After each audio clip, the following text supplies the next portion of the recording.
I'm Dr. Kimberly Manning. And this is Dr. Ashley McMullen. And you're listening to the Human Doctor Podcast, where we explore the human side of medicine, along with teaching, living, learning, and all things in between. Using the power of storytelling, conversation, and connectedness. Hey, we're two dope academic internal medicine doctors, but we ain't your doctors. So if you perceive anything we say here as medical advice, no, it ain't that. Also, the things we say, they only reflect our brilliant Black woman magic mind and not our employers. You could have been anywhere, y'all, but you chose to be here with us, and we appreciate you. Let's go. We're back. Amen. Welcome back, sis. How you feeling? I'm feeling great. On a scale of 1 to 5, 5 being amazing. Oh my God. I forgot about this question. My poor ward team, they hear it every day, no matter how busy we are. I'm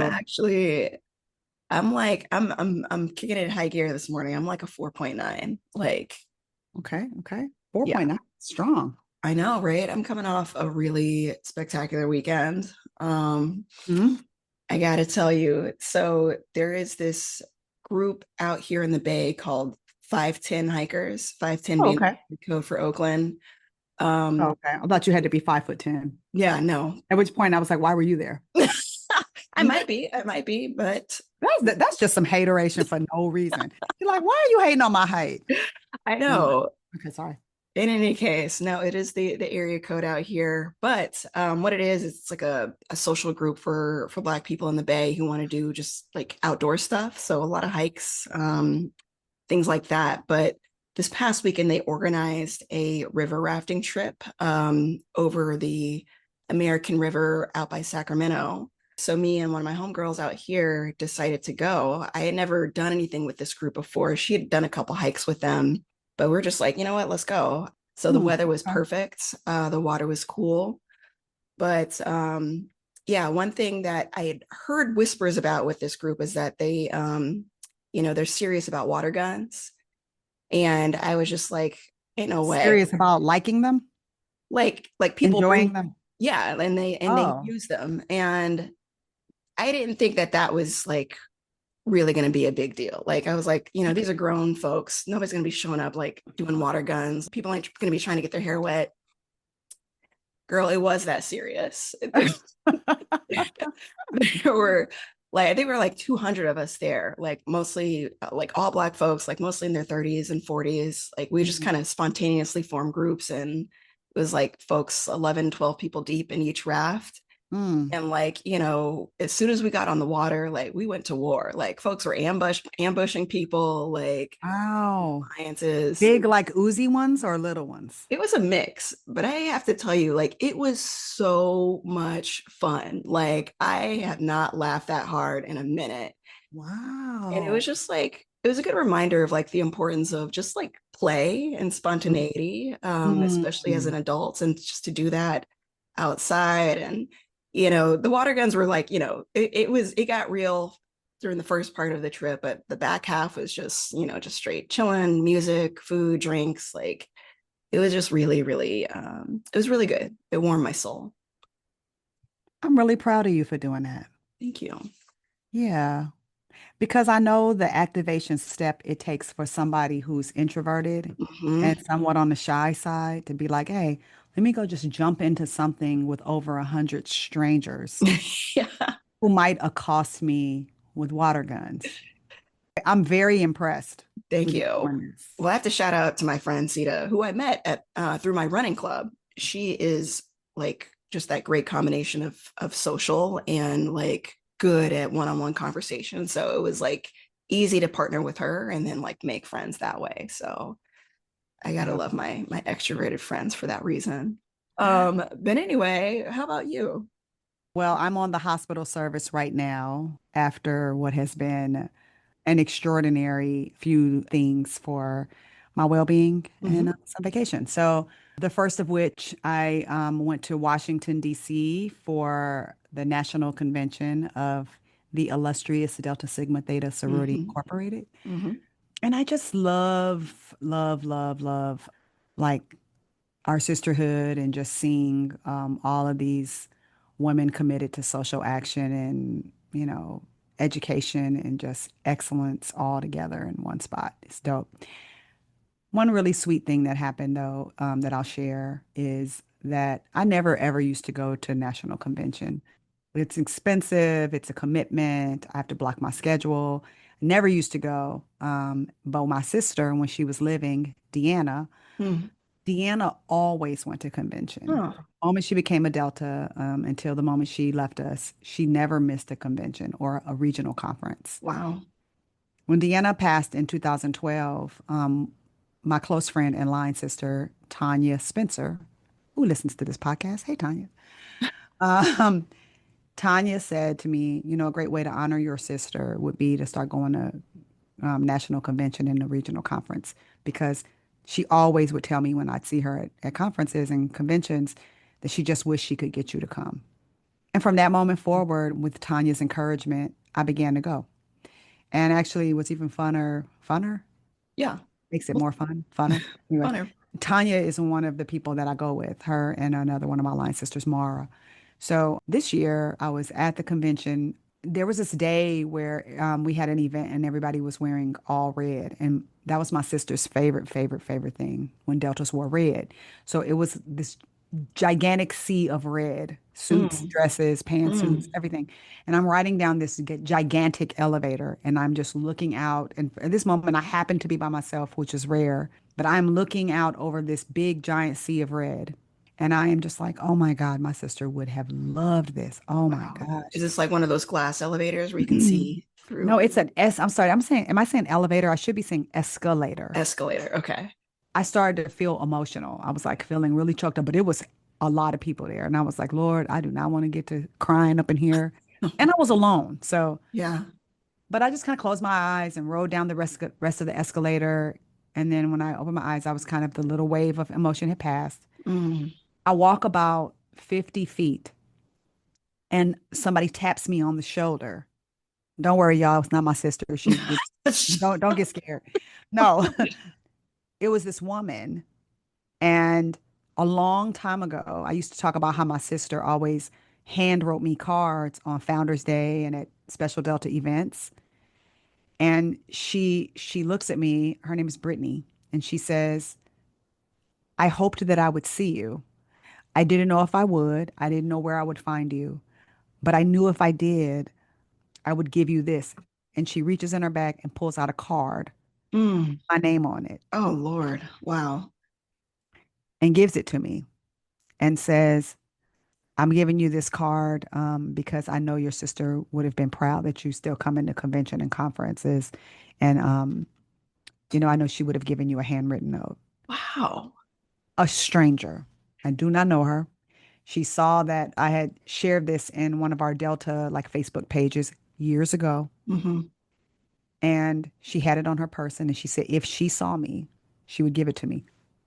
There were thousands and thousands and thousands of people there, but not only did she catch me at the exact right moment, I was alone and I was thinking about my sister acutely in the moment that she handed me that. This poor woman, I threw my arms around her and I cried like She was like, oh, she looked like, oh shit. my bad.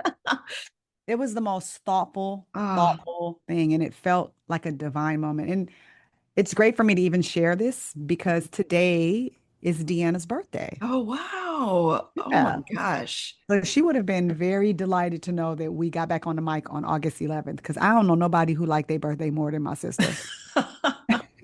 She'd be like, oh, on the 10th, she'd call you. Tomorrow's a national holiday. Hope you took the day off. In case you forgot. And then I'll quickly say my second vacation was that I went to Martha's Vineyard. Mm. It was glorious. It was beautiful. The people were wonderful.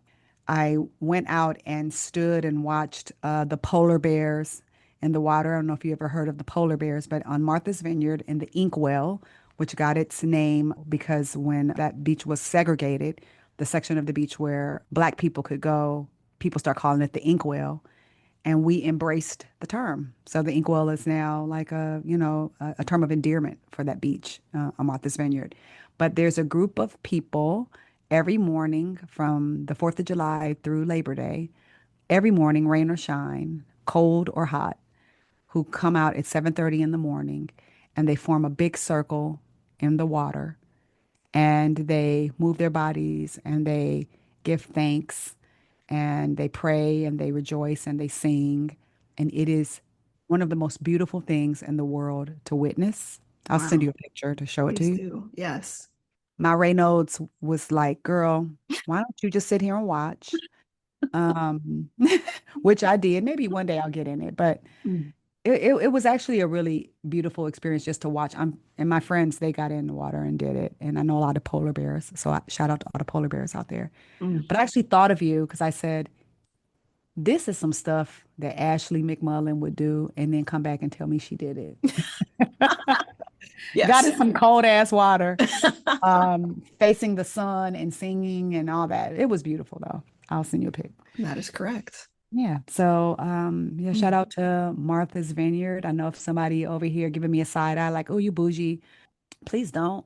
That I work hard and there is a strong, strong historical connection for Black Americans to Martha's Vineyard because it's a place that welcomed us when other places would not. Yes. And it feels like you really feel the ancestors when you're Mm. there. So it was beautiful. I love it. I can't wait to Yeah. visit. Yeah, girl. We're gonna make that happen.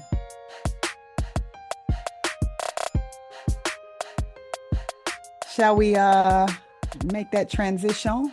I think we should. But before we do, I gotta just shout out to Jules. It's been a minute since we've seen each other, and there's no way this moment can pass. Like as Dr. Manning is actively like running her hands through her hair with these incredible salt and pepper, these like boho braids, right? Yep, they're bowl braids. They're, Girl, they look good with the thank you. ting at the end. And you know what's crazy is I never can last more than 2 weeks in braids. Mm-hmm. These braids are on week 5. Aren't you proud of me? I am so proud because I've been off of Facebook for a minute, so I've been checking. And I was like, she still got them in. Yes, yes, So, yes.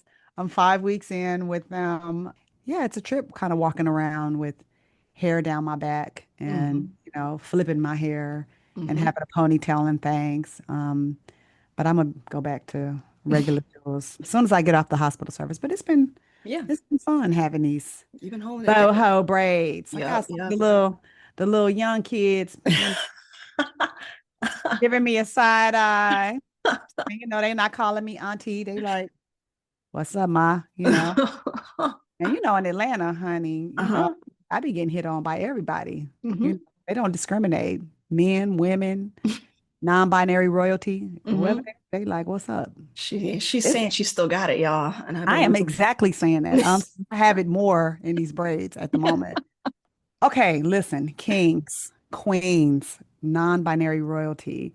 We have missed you, but we're here. And, shout out to you if you just refreshed your podcast app and OMG, they got a new episode. We do, new episode just for you. And the best part is, in addition to a new episode, you get to hear from the matchless, the incomparable, the river raft riding, the hiking, the interplanet Janet herself, who loves a tree and loves a walk and loves a book, but also loves to tell a story. mm, wow. None other than Ashley McMullen. Mm. Give it up. Clap, clap, clap. This is where you clap. Yeah. All right. So, sis, what is the what? The what is unplanned. Ooh, Yeah, unplanned, unplanned. unplanned. For folks who know me, know that I am not great at planning, especially when it comes to trips. I'm always doing stuff at the last minute, trying to pull something together. Ended up spending more money than I need just because I can't make a decision. But in these last couple months in particular, I've been really appreciative and leaning into what happens when you just kind of allow things to unfold Mm-hmm. without having a strict agenda. And so I want to tell you about a trip that I took this summer, Oh, actually. This Okay. was in July, so literally last month. Okay. I'm here for It, it. I'm it was listening. my one thing that I wanted to do this summer was to get back to Chicago. Okay. And we know summertime in the Chi is its own thing. And I was really excited to experience that. It's been a minute. But, this was going to be my first time going back to Chicago without either of my grandparents living. And it was going to be my first time going kind of without a plan. I was just going to rent a car and do my own thing. And that's something I've never done before. And all the times I've been back and forth to Chicago, I've always had some other family or friend there, somebody else chauffeuring me around, or I was there for like another reason, like a conference or something. And so I set aside this week, knew that I was going to go. I was kind of back and forth on where to stay, who to see, whatever. I finally made a decision at the last minute, booked kind of a cheapish hotel close to where I used to live with my grandparents. I had planned to fly from Las Vegas, where I was going to meet my mom and my nephew for just a day Okay. or two, and then head to Chicago from there. So I landed in Chicago pretty late. I actually got there at like 1 or 1:30 a.m. like in the morning. Yeah, it was the flight options weren't spectacular coming out of Vegas, but that's how it ended. And something told me that I needed to like double check this room reservation that I had made at the last minute. Oh man. But again, in my resistance to Plan. planning, I was just like, you know what, it's gonna be fine. I'll figure it out. Yep. So I get my rental car, drive over to Hillside, which is kind of west of the city, Okay. which is where I spent the first couple of years of my life growing up. Okay. And I get to this hotel. Oh no. It's you already know what's coming. By this time, it's like 2 a.m. Get to In the Chicago, by the way. in Chicago, yes. Get Oof. to the check-in counter, and dude's looking at my reservation. He's just like, "When did you book it?" I was like, like a couple days ago. Oh no. He's looking, and he was just like, "Oh yeah, we tried to call you. Oh no. Oh no, no. We couldn't get the room booked, and you didn't pick up the phone, so we already gave the room away, Oh no. and we're completely full." Of course they are. Of course they are. And it's And 2 a.m. it's 2 a.m. and every other hotel in that area was also full. What the heck was going on I was in trying to figure that out because there wasn't no reason that, this particular suburb should be so booked up. But I think, there was some folks having some family reunions. summertime shy? I'm telling you. So, it was one of those moments where I was super tired. And at this point, like I'm angry and I'm frustrated. Like, and I'm not the person who reacts like, very outwardly, although I did have some choice words for this individual. But I went back to my car and I was just like, okay, we got to figure out what we're going to do from here. And so I had been looking at two options. Like, I had a couple people I could call that would be appropriate at 2 a.m., but they were going to be at least 30 to 40 minutes from where I currently was. And that was the area I wanted to be in. Mm-hmm. So I ended up booking another hotel in a neighborhood about 10 minutes away from there. It was just slightly nicer. And I made the decision to park my car and take a nap for about 3 hours. Work. And Work. I know. And then I was just like, check in isn't until 11. I'm going to use this time to bust out a co-authored paper that has been like weighing on my soul for the last like couple weeks. I'm going to Work. bust out this paper and In get the this car. in the car and get this off Work. my plate Work. so I can be present for the rest of the week. And that's exactly what I did. I love it Slept when in a the plan car. comes together. And I slept well too, which is not typical for me. And I got the work done, which was, completely unplanned, completely unexpected, but it actually freed up my mind for the rest of the week to kind of just enjoy that trip in the way that I wanted to. Mm. So, in the following days, I reached out to my grandparents' siblings. Mm-hmm. So these are my great aunts and uncles. And these are folks that my relationship up to that point had always been passive. Like it was always at a funeral. Yes, Most ma'am. No, ma'am. No, sir. Yes, sir. exactly. Yep. Mhm. And so, so I was kind of nervous because I wasn't sure how they would respond. Would they be open to me? Like I'm just kind of hitting them up, wanting to spend time and without an agenda. And so I spent that first day with my grandmother, Shelley's oldest brother and his Okay. wife. We met up for brunch, and it was like the most lovely conversation. And they had brought pictures of my grandmother when they were young, and just like, all these stories that I really was hoping to get into, but wasn't sure how to ask. But the best part about it was I had nothing else to do. And they were just so happy to have me there and just like be present in that way. And Where you I, staying, baby? and it was really lovely. The rest of that day I spent going back to Hillside, going back to the house where I grew up, going back to the hot dog stand where we used to go to Aristone's and Mm-hmm. getting that Italian beef. And then I visited the cemetery where my great grandmother is buried. And I spent some time there, just again, just sitting still. And it felt really, really important to have that unplanned time with her and revisiting these memories. The next day, I went to my grandfather's siblings, his younger sister and her husband, down in Crete, Illinois, which is south of the city. Okay. I was there for about, maybe 20, 30 minutes. I know them quite well because they travel a lot. And so they've been to visit me. But while I was there, I got two missed calls from Amanda, and we usually don't call each other during the day. Mm-hmm. So I was like, okay, something's up. So I Uh-huh. called her back, and we have each other's locations on her phone. She was just like, oh my, like she was like, girl, you are in the south suburbs right now. And I was like, yeah. She's like, my dad is on his way to the emergency room 20 minutes from you.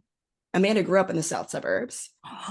She was just like, yeah, he was in urgent care earlier this morning, feeling dizzy, and he had a new arrhythmia, a supraventricular tachycardia, and was, hypotensive.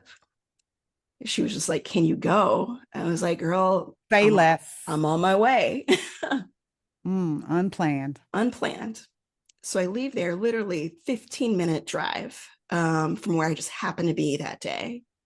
Met Amanda's dad in the emergency room, was with him for several hours, and Oh, thankfully, no. things So relieved. I know he was. turned out okay. But yeah, it was a really big deal to be there. And, also, to just, again, time spent with my best friend's dad. And we ended up having really great conversation. And, once he was all good and like, on the phone with Amanda, we were like made a plan. We were all good with everything. Went back to my great aunt and uncle's house. We went to Red Lobster. We had some margaritas. Come on, And Red Lobster. Come on. Come on. Cheese it was, biscuits. I know, it was beautiful. As I'm getting ready to leave, um, my great aunt asked me, like, hey, have you talked to, she asked me if I had talked to my other aunt, my mom's youngest sister. And I was just like, well, yeah, I sent her a text message, but she didn't respond. So I'm sure she's busy. And she looked at me and she was like, girl, if you do not pick up the phone and call her. And she made the point also, just like, you got to also, I know that you like to do things spontaneously, but you got to give people a heads up too. Mm, mm. And so I called this aunt on my way back to my hotel, and turned out she hadn't gotten my text message because it went to the wrong number. And she was like, of course I want to see you. And so I was like, bet, I have all day tomorrow. I'll be there in the morning. I'll stop by Oh, Aristone's and bring us some food. oh, So brought some food and a bottle of wine, and I went to this aunt's house in the northern suburbs in Wilmette. okay. And we had a really, really important conversation. We grew up really close, Mhm. because even though she's my mom's younger sister, we're closer in age than I Okay. was with my mom. Okay. And there had been some distance between us, in the ensuing years. And I felt that that time spent with her during that trip was really, really important for us. Mm, mm. And I'm so glad that number one, my great aunt made me pick up the phone and call, and two, that she was receptive to me, showing up out of the blue, and we got to spend that day together. Mm. The next day, I decided, so I had two more nights. I took my car back and I wanted to stay in the city, so in the loop, because one of my plans was to run along the river and the lake, which I hadn't done before. But also turns out my college roommate just happened to be in town, Wow. all the way from Trinity University. Shout out Trinity Wow. San Antonio alums.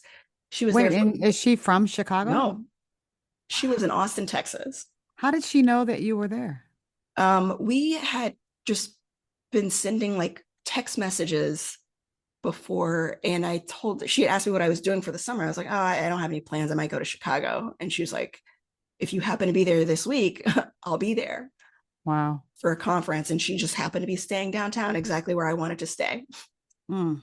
So, and in one of those hotels that I couldn't really afford, so I got to crash with her for one night. Oh, I was about to say, is she that kind of friend? Like she was gonna be like, come on, girl. No, well, this was all conference company paid for. So we went up in there. We had a good meal Mm-hmm. and some drinks. And this is a person who I'm known now, coming up on, next year it'll be 20 years since we first met Wow. in the Trinity dorms. And that's another story I will share on this podcast. But, to summarize it, we could not be any different on paper. She is, white woman from, the suburbs of Oklahoma City. Mm. And we met for the first time in the dorms. We were assigned to live together. And we've stayed tight throughout this entire time. And she's really shown up in some big ways for Wow. me, and has really been the one to put in the effort to ensure that our friendship stays, Wow. that we stay in each other's lives.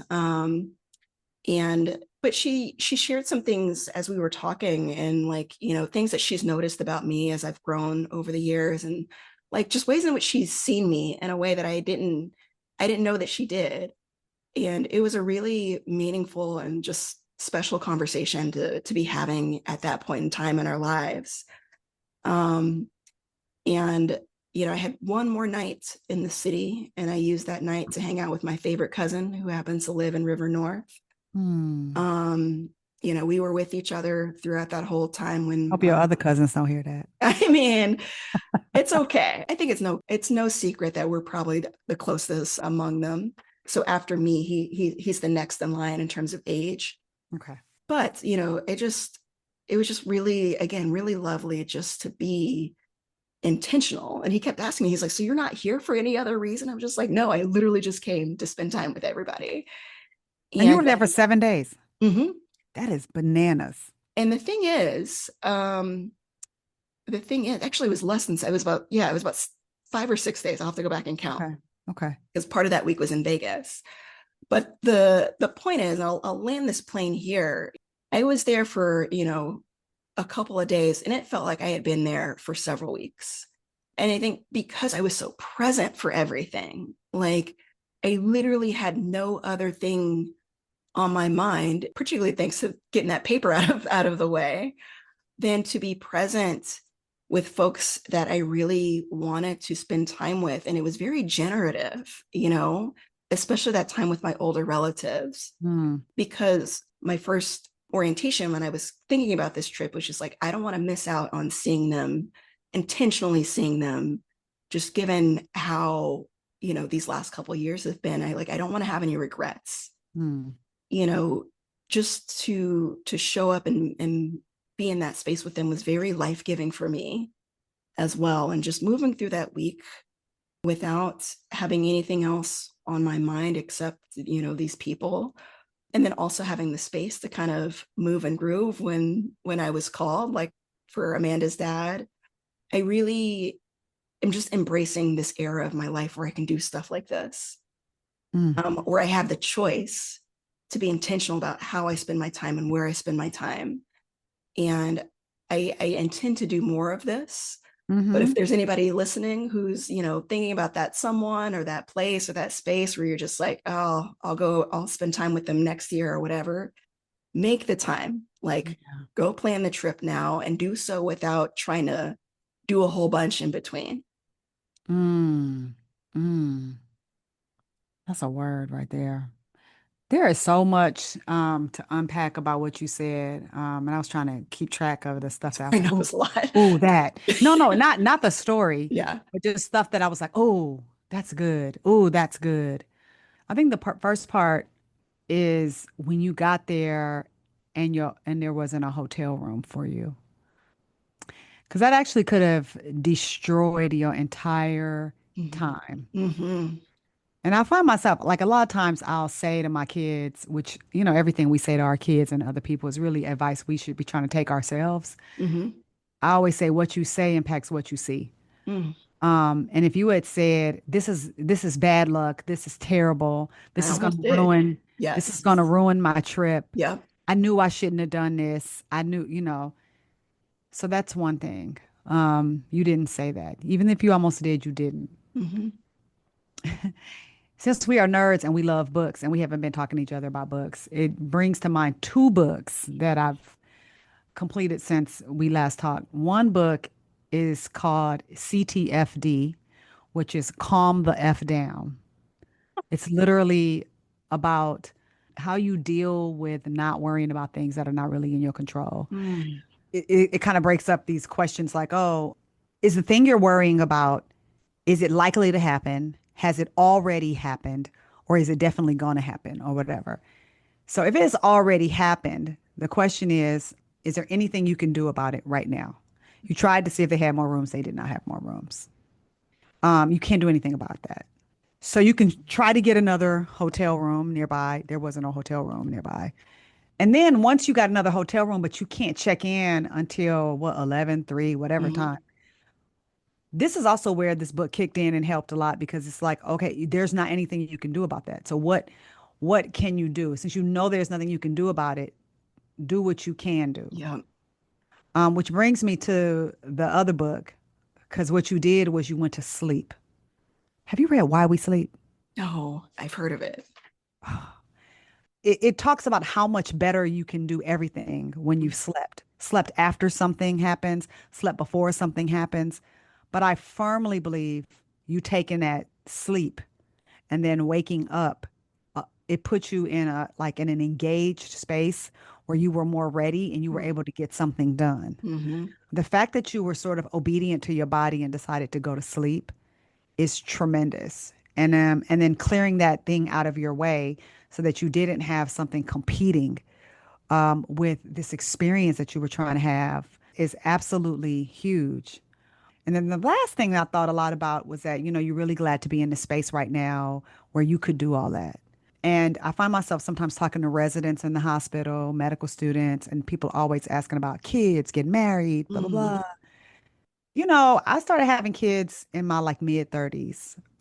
But even if I hadn't had kids in my mid 30s, even if I had been like 40 or whenever, there were things that I got to do in my 30s where I wasn't a resident. I wasn't as broke as you are when you're a resident. I had a regular job. I didn't have any kids, and I could kind of do stuff and move in a way where there weren't as many people impacted. At the time, I don't think that I appreciated that freedom. And Mm-hmm. don't get me wrong, the season I'm in my life right now is good. I'm happy about it. I wouldn't trade it. But when I look back on that time, I say to myself, gosh, you know what? For me, it's good that I wasn't a married person with children in my 20s. That's actually good.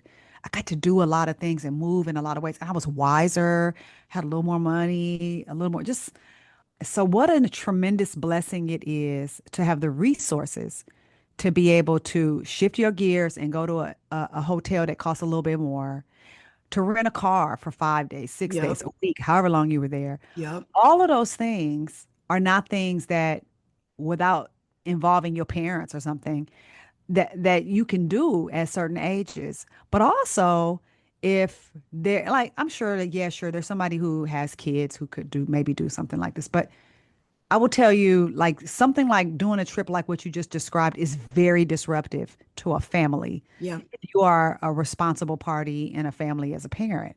And so I love this idea. And I think that we need to celebrate and normalize more what it looks like for a person who is sort of untethered to be able to just live with intention and a little bit of unplanned fly by the seat of your pants, float with the air like a kite ability to experience life. Hmm. And and that's what's like a kite goes in the sky and it just rolls with the wind. It's hard to be a kite when you have children, or even if you don't have children and you have like a parent that you're caring for, or Yeah. somebody under your care. Even a dog that needs you for a whole bunch of stuff, or I'm a cat, saying. Yes. But like just for you to be able to just go up in the air and fly like a kite is dope. Hmm. Yes. Yeah. Yes, sis. Thank you for naming all of those things because Yeah. I've thought like in depth about each of those points as I've been reflecting on this in the Mhm. last couple weeks. And yeah, I mean, we could spend all day. I'm gonna try to keep it tight here, but it's true. I mean, it was a very interesting moment to try to move myself outside of the emotional phase of realizing that I'm stranded at 2 a.m. in Mhm. Chicago, and flip it into like what am I going to do with this situation, and to see it unfold in the way that it needed to unfold. It's a reminder for someone like me whose life on paper may not look like what people expect a 30 something year old Black woman's life to look like at this point in the game. And I'm appreciating now, with some work and some therapy, to embrace the life that I'm supposed to live for the things Mm. I need to do versus the life that people expect me to be living. Mm. And I feel so not just like happier, because happy is transit. I feel liberated. And, this point of liberation is where I'm able to like find like purpose and Mm. movement Mm. and fulfillment. Mm. So, this trip was like a very, very necessary reminder of those things. Mm. It was your eat, pray, love. I'm saying more of that.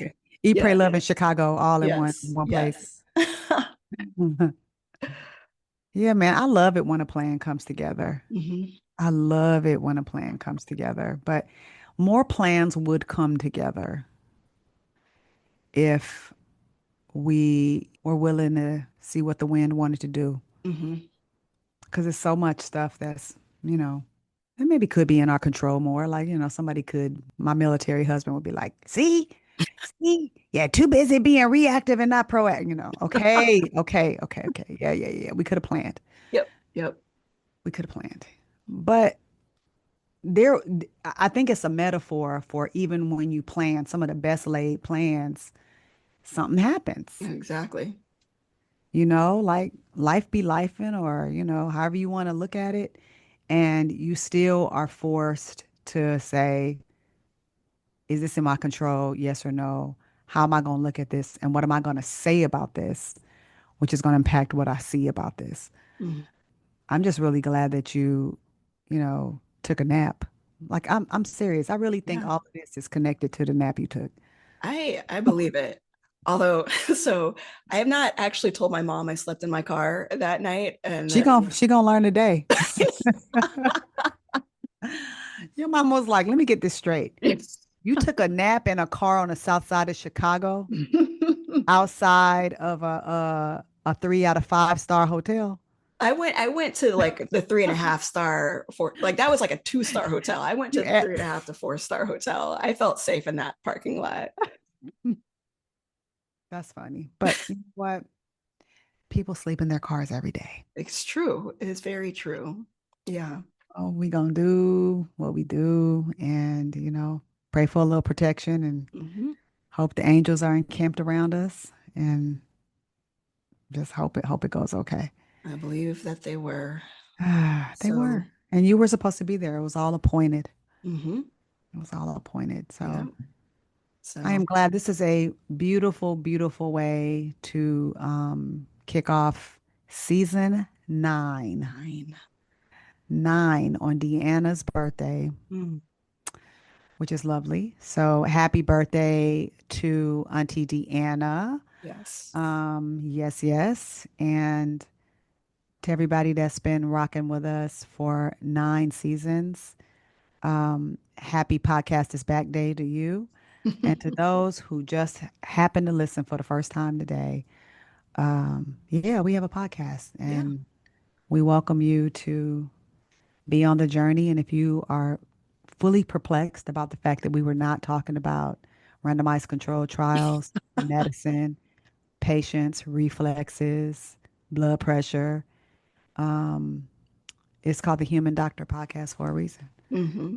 We just out here being humans, sleeping in cars and getting braids. Exactly. Exactly. Loving every minute of it. Yes, we are. Well, sis, on a scale of 1 to 5, I am a straight up 5 because Yes. I got to spend some time with you today. And, the world feels right. It sure does. Yeah, I love you. I love you too. All right. All right. Until next time. Bye.